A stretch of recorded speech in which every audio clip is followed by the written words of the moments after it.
What's the story, Morning Glory? What is the word, Hummingbird? Thank you so much for clicking on my channel and for joining me for this review of Married to Medicine Season 9 Reunion Part 2.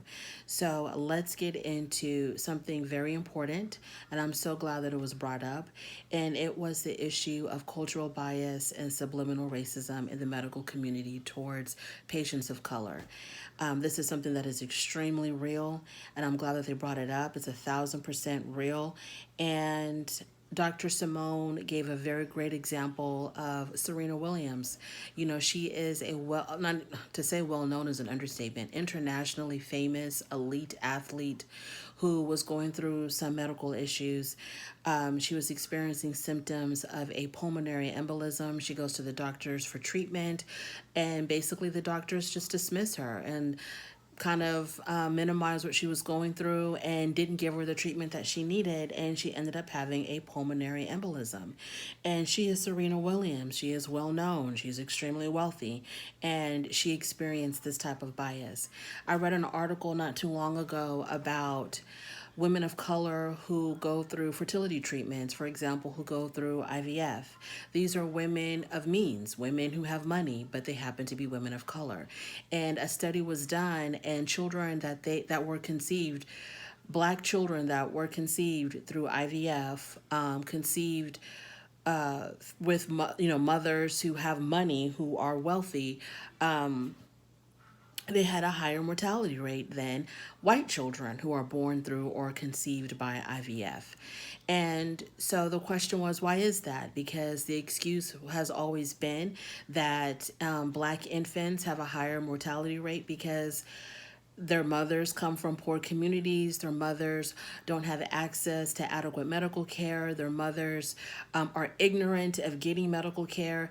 But when you have women who are economically advantaged, who go to the doctor, who have the funds, who have the means, who have the wherewithal to know that they have to go to the doctor, but they happen to be women of color, their babies still have a higher mortality rate than white babies that are conceived through the same process. And the conclusion was had nothing to do with money, it had nothing to do with knowledge, it had nothing to do with environment or economical standards. It was just straight up racism in the medical community. Black women who went through fertility treatment were not given the same adequate care as their white counterparts. And their children had a higher mortality rate. Nobody looked into their issues thoroughly enough. They were not given the same extensive types of tests with themselves, their embryos, their babies, etc., the whole gamut. And it's just really sad this is still existing. And I'm just really glad that they brought up this issue on this show, because the show is so frivolous and so full of mess. But I like it when they highlight very important topics. Moving on. Toya. They talk about Toya and all of her 5011 houses. Toya says that she made a cool meal when she sold her home, her dream home. And she said that she brought the documents to show it. And Andy looked at the documents, and the documents showed that she made damn near $1 million on the sale of her home. The question was brought up to Heavenly if it made any sense for Toya to sell her dream house. And Heavenly said yes. If she needed to pay off debts, it made perfect sense for her to sell her dream house. Toya denied that she had any debts to even pay off. Heavenly said, Audra showed the documents, Toya, and I saw them, and you did have debts, i.e., liens that needed to be paid off. And Eugene later on in the segment talked about tax issues.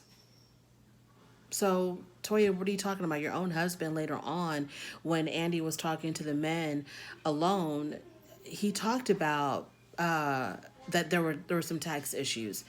So Toya then says, okay, so I sold all these houses, but what's wrong with chasing money? What's wrong with making money? Not making money. What's wrong with chasing money? And Contessa, under her breath, she says, yes, I love money. I love chasing money. Okay, y'all better be on the up and up with all of your business dealings, because if you're not, and it comes out that y'all were, involved with nefarious things or illegal transactions in your business dealings, you're going to end up like Jen Shaw, where they're going to play that clip where she talked about how much she just loves money and can't get enough money, and now she's facing time in federal prison. So be careful. And there's nothing wrong with wanting to be financially comfortable, but to be like, chasing money, that just doesn't sound right. It just sounds like that's what controls you. That's what rules you is the dollar bill. Nothing else but that. And that just comes off very, very shallow. Then they talk about Toya being very, very lonely. And she starts crying, talking about the loneliness and how you can be married but still feel lonely. And I guess she was referring to Eugene being gone so much with work. And then when he comes home, he's still not present because he's just so mentally and physically exhausted from working so much. And, to maintain their lifestyle, the lifestyle that Toya must live. And she talks about the loneliness of that. And then the question came up about how during the season she was asked, I think it was Contessa that asked her, so what makes Eugene happy? And Toya had said she didn't know. And so at the reunion, they were like, that's odd that as a wife you don't really know what makes your husband happy. Like, what the hell? And that's when she brought up the whole loneliness thing. So when the light was shed on her not being the best wife to Eugene, she makes herself the victim. Oh, I'm so lonely. I'm married, but I'm so lonely. I'm so all alone, and nobody came to check on me. And she felt like none of these women were there for her when she was going through this lonely period or whatever her issues that she was having with Eugene. Jackie said, but when we do try to give you advice, you don't take it. You don't listen. You're very combative. And then Toya was pointing her finger at Jackie as like, you never checked on me, blah, blah, blah. You weren't there for me. And Jackie's like, I don't get involved in other people's marriages. I'm not going to call you and ask you, what's going on with your marriage. I don't do that to anybody. And Toya said, well, you could have just called me and just asked me how I was doing. Okay, maybe that comes easily for you, Toya, because you don't have anything that really keeps you busy and occupied. Dr. Jackie has a full plate. No, Dr. Jackie's plate is actually overflowing. So, what are you talking about? So, she needs to make time and room in her brain to I wonder how Toya's doing. Toya, who's being pampered like a princess by her husband, who is living this luxurious lifestyle, who has time on her hands to do whatever the hell she wants to do. Dr. Jackie, who's running several businesses, I don't know how many practices, taking care of Lord knows how many patients. She needs to stop and think about you and you complaining about being lonely because your husband is working himself to death to maintain your lifestyle. Okay, it's not like your husband clocks in at 8, clocks out at 5, and then goes and hangs out with the boys. He is working around the clock. He comes home, gets a little bit of rest that he can possibly get, and then he's back at it again so that you can continuously buy house after house after house. Then they talked about the cheating rumors that were surrounding Toya. Toya said this was the very first time that she had ever heard of these rumors. Quad said that no, this has been brought up several times, these rumors about Toya cheating. So basically, these rumors were just ungrounded. They had no they weren't true at all. Evidently, I think all the women conceded that these rumors about Toya were not true. There was nothing to substantiate it, etc. Quad even went as far as to apologize to Toya for perpetuating the rumor, and Quad said that the only reason why she was perpetuating these rumors about Toya was because she herself was hurt regarding from the rumors about herself, sleeping with married men. She was going through that pain, and so she just wanted to purposely hurt Toya by spreading false information about Toya, which is low down and dirty and wrong. And you would think that grown women, grown intelligent women, would know better than that. Basically, just stay out of people's bedrooms, okay? If you're not there to witness it with your own eyeballs, just don't speak on it, period. But whatever. So Quad was like, well, I was coming from a place of hurt and I just wanted to hurt her, and I admit that I wanted to hurt her on purpose. And Quad was like, I mean, not Quad, Toya was like, you know what? Okay, fine, whatever. I accept your apology, but you wanted to hurt me because of the rumors are being spread about you when I never said anything about you sleeping with married men. It was all those other women on the show that were talking about that. I never once spoke on that. So, Quad, what exactly are you talking about? It doesn't make any sense. You wanted to hurt her because of these sleeping with married men rumors about you, but Toya had nothing to do with that. Toya and Quad, they have their own beef that's been going on for years, and that's the reason. I don't know why Quad just didn't say that. If you're going to apologize and admit that you were spreading rumors on purpose to hurt someone, then give the real reason why. It had nothing to do with the rumors about you or whatever the hell you were going through. It was because you and Toya just don't like each other, and you haven't liked each other for years. That's all it is. Y'all talked about each other. Y'all said horrible things about each other, and this was just another opportunity to hurt Toya. Then they go on to Heavenly and her YouTube and all of that. Contessa denies that she ever dogged out her husband on television because one of Heavenly's defenses is that I talk about Contessa and Scott, and I say the things that I say because she is the one herself that brought up all these issues about her marriage. She herself was dogging out her husband on national television. Contessa denies that she ever did that. Contessa, sweetheart, I'm going to need you also to get a reality check. You did not necessarily dog your husband out as far, because dogging out, I mean, that is very subjective. What you think is dogging out might not be what I think is dogging out. So that term is very, very subjective.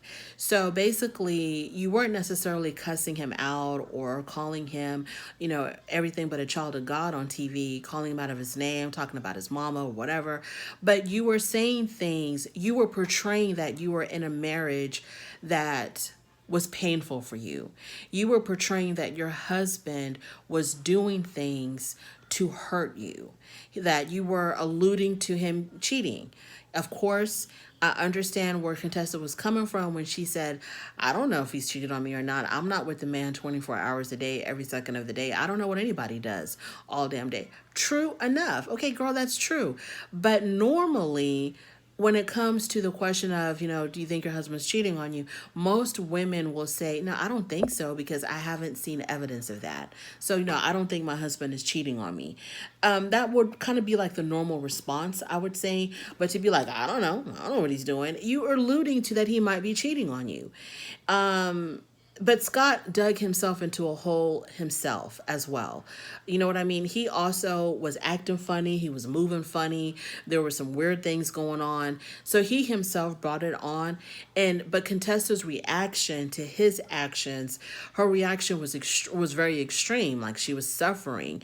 This man is emotionally damaging her. She was talking about divorce. She was crying all the time. They were arguing all the time.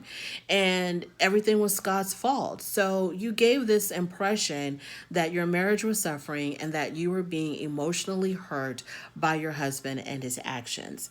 You were not making it look like this man was innocent and he was coming out smelling like a rose. You did not make it look like that the previous season or the previous 2 seasons or however long that mess lasted. Heavenly says that, I think the question was, when was the last time that y'all talked? Because Contessa said that she never talked about her marriage, or she never talked bad about Scott to Heavenly at any point or something like that. I don't know. Heavenly recalls a moment when Contessa had confided in her about her marriage, and she was boo-hooing about her marriage. And so Heavenly was so fed up with it that Heavenly told her, either you're going to do something about it, I guess, I don't know, file for divorce, or you're going to shut up about it because I'm tired of hearing about this. Contessa denies that conversation ever took place. They start arguing back and forth. They say some really horrible things to one another. Contessa and Heavenly, when they argue, it is nasty. I don't know where Contessa's from. Heavenly likes to boast about coming from Miami, and this is how they get down in Miami. I don't want to go anywhere near Miami because, honey, if I got into it with the Miami girl, I'd be a puddle of tears. If that's, their tongues are vicious, and I don't want no parts of it. Simone tells Heavenly that the issue really wasn't the fact that you get on your YouTube channel and you want to drag your friends on your YouTube channel. Ha ha, kiki, whatever. It's not even about that. The issue is that your friendship with Contessa, as close as the two of you were, that friendship should have been protected. And that friendship should not have been brought into your comedy show. You want to laugh and have a ha-ha with your audience about Toya's houses and this and Simone's this and, whatever, and Anila that. Fine, cool, whatever. We talk about that on the show, in our confessionals, we drag each other, whatever. But your friendship was real with Contessa. It was a real friendship. And you would have thought that your own friend would have been protected from all of that mess that you do on YouTube. That's really the point, Heavenly. And I don't know if Heavenly understood that or not. But Heavenly said in her defense that if Contessa would have come to me directly instead of trying to ambush me, I would have stopped. And so that's when Quad had to step in and said, but you should have known that the things that you were saying were affecting your friend. Okay, you're an intelligent woman. She doesn't have to come to you and say, Heavenly, you said that my husband was abusive. Can you please stop doing that? You said this and this about me and my marriage. Can you please stop? You should know that the words coming out of your mouth are extremely hurtful to your friend. Heavenly believes that if you talk about it on TV, then it's fair game for her to talk about it on her YouTube channel. You talked about your husband, your own husband, you talked about him on television. So what's wrong with me talking about it on YouTube? And I don't understand why Heavenly just doesn't understand that that is just not it. That is her story to tell. If she wants to talk about her marital problems on television, on this show, that is her story to tell. That is her prerogative to bring that out there. Now, for you to take that information and put it on your YouTube channel for fodder, for clicks and views, to get a reaction out of your audience. Oh, Heavenly, you're so funny. LOL, LOL, LOL.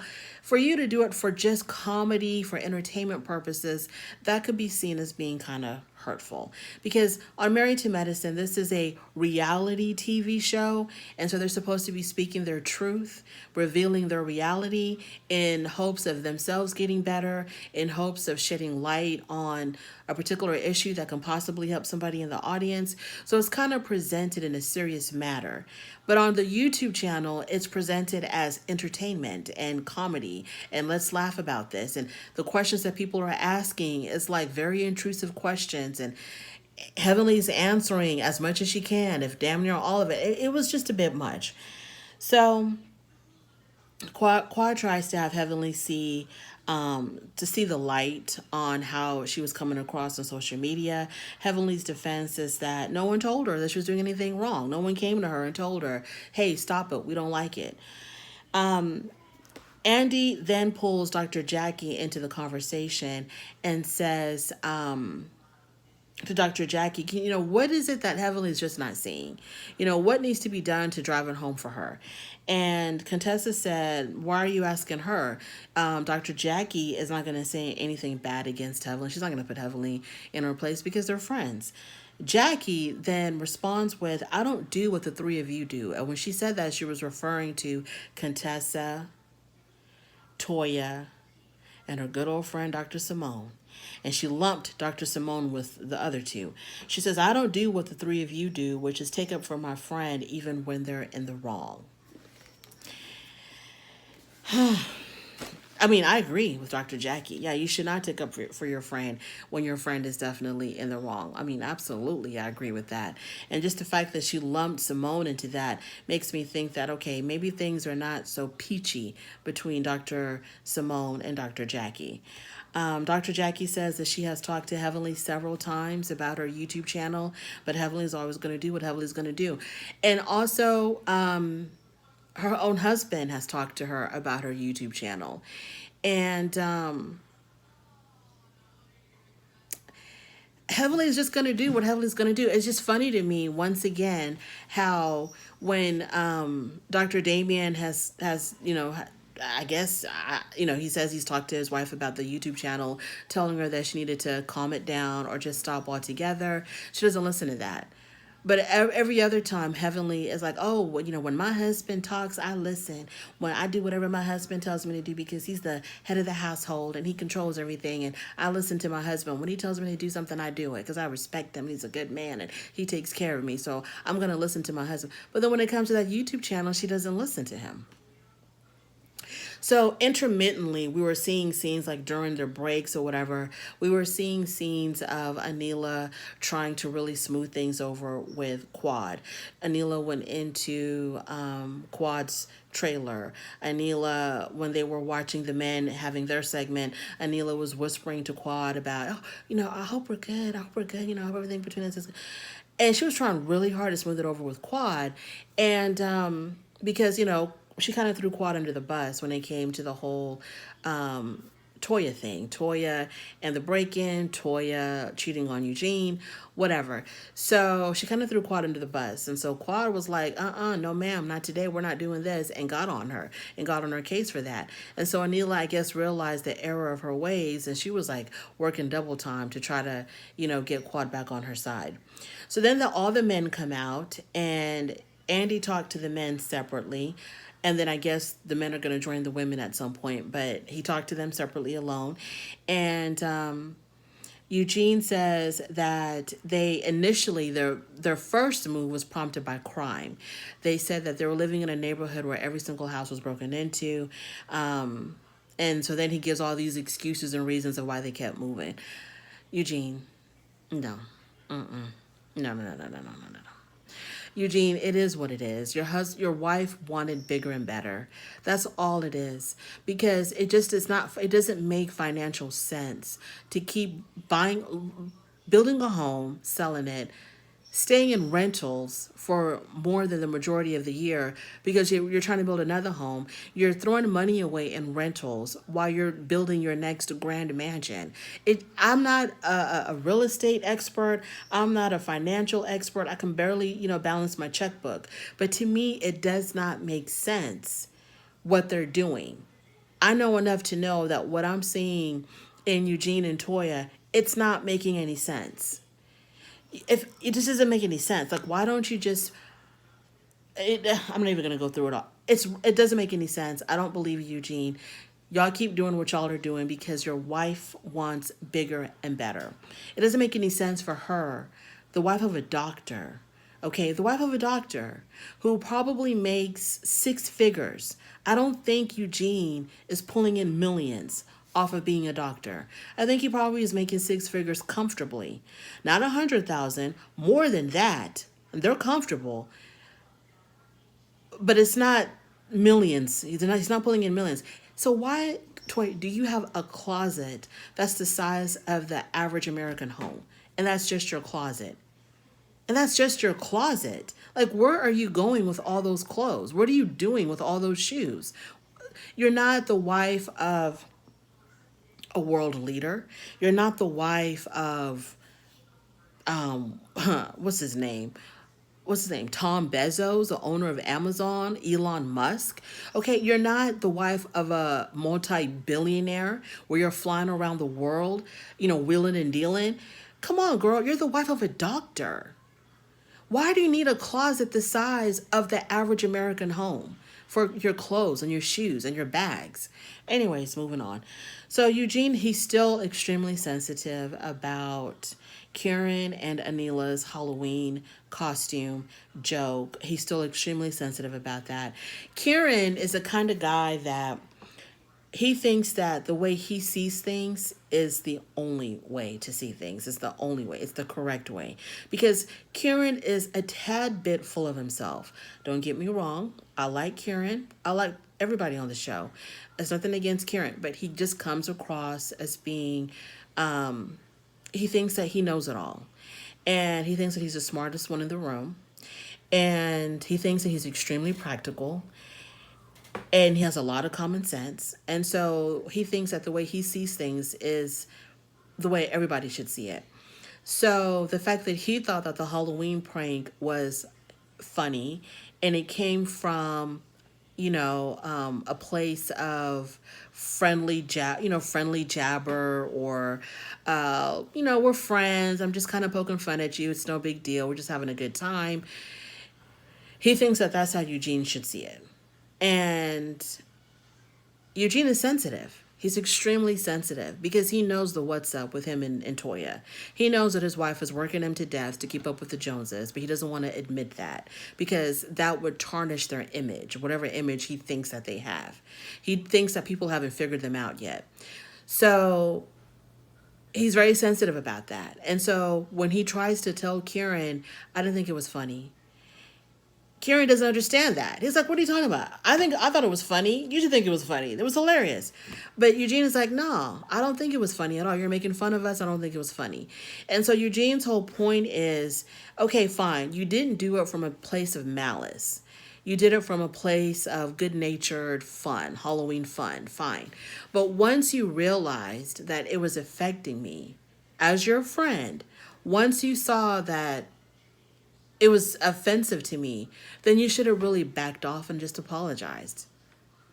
And on that particular point, I agree with Eugene that regardless of Karen and Anila's intention, regardless of whether or not the joke landed with everybody else, the fact is that once they realized that they were offended, they should have just, apologized and said, okay, it was in bad taste, we apologize. And let's just move on with our lives. That's how it should have happened. Instead of, what are you talking about? It was funny. It was funny. No. Why are you so sensitive? It was funny. No, Karen. Now, I agree that Eugene and Toya, this whole house moving thing is a complete joke, and it doesn't make any sense, and it's silly.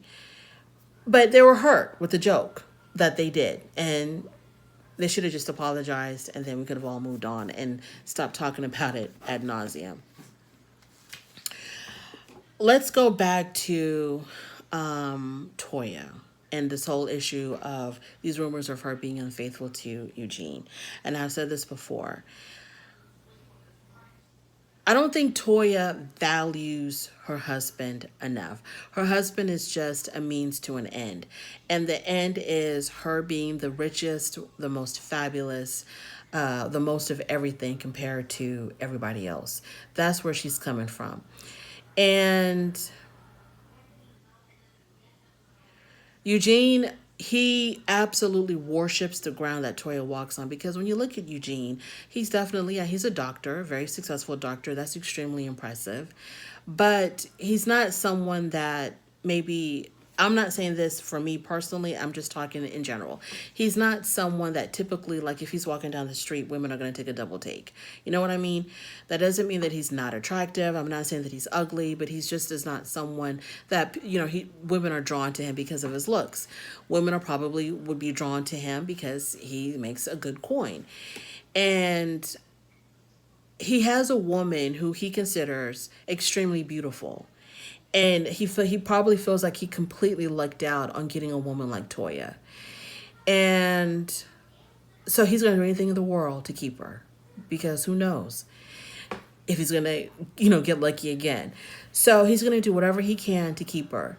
And I don't think that Toya truly appreciates the kind of husband that she has. She has the kind of husband that a lot of women dream and hope for. A man that just loves you so, so, so much. He will do anything to the detriment of himself to make you happy. And I don't think she realizes that. She talked about being lonely and being in a marriage where, you're married, you have a spouse, but you're still extremely lonely. And the solution really should have been she should find something to do to keep her occupied, to be completely honest with it. And I've always said this. I'm not saying that Toya cheated on Eugene, but what a strange rumor to start. What a strange rumor to start. Now with Quad, I can kind of understand people making up stuff about, oh, you're single, but you're building this really big house, $1 million home, but you ain't got no husband, and you're on a reality TV show and you're on a talk show, and it sounds like you're pulling in millions and millions of dollars a year, blah blah blah. So you must be sleeping with a contractor to get this. I can kind of see that. People joking about that, and that joke kind of taking on a life of its own. But Toya is married to a doctor. Okay, so why would somebody start a rumor about her being unfaithful? Now, could it be that they just absolutely hate her and want to hurt her and tear her family apart? Yeah, that could very much be possible. There's probably people, I don't know if it's Anila, Quad, that Zaina chick, can't stand her, absolutely hate her, and they're like, hey, let's start this rumor that she cheated on Eugene. And I say all of that to say this: if the rumor was true, and I'm not saying that it is, if the rumor was true, I would not be surprised. I would not be like, oh my God, I cannot believe that Toya did that to Eugene. No. I would be surprised if someone like Jackie cheated on her husband. I'd be surprised if Simone cheated on her husband. I wouldn't be surprised if Contessa did. And I wouldn't be surprised if Toya did. So it could be that these women absolutely can stand her and wanted to ruin her, so they started that horrible rumor.